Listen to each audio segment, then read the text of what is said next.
Alam ba na nakakaranas ng food emergency crisis ang Pilipinas? Alam niyo rin ba na ang Pilipinas ang nangungunang rice importer sa buong mundo noong nakaraang taon kahit na napakalawak ng lupang sakahan ng bansa? Kaya naman, ayusin natin ang Pilipinas.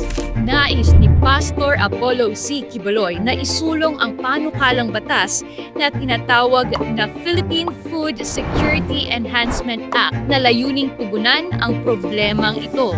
Ang layunin ng batas na ito ay upang magbigay ng suporta sa mga magsasaka, kabilang ang pagbili ng kanilang mga lupain na mananatili pa rin sa kanilang pag-aari. Kasama rin dito ang pagbibigay ng kapital para sa tractors at fertilizers upang mapalago ang kanilang produksyon. Mahalagang bahagi rin nito ang pagbuo ng mga infrastruktura tulad ng mga warehouse at farm-to-market roads. Binilang na ni Pastor Apollo C. Quiboloy ang bilang ng mga ektaryang palayan at toneladang bigas na kayang maproduce araw-araw, buwan-buwan at taong-taon upang matugunan ang pangangailangan ng 120 milyong Pilipino. Ito ang adhikain ni Pastor Apollo C. Quiboloy na magkaroon ng seguridad sa pagkain at matulungan ang mga lokal na magsasaka. Para sa mas maunlad at progresibong Pilipinas, number 53 sa balota.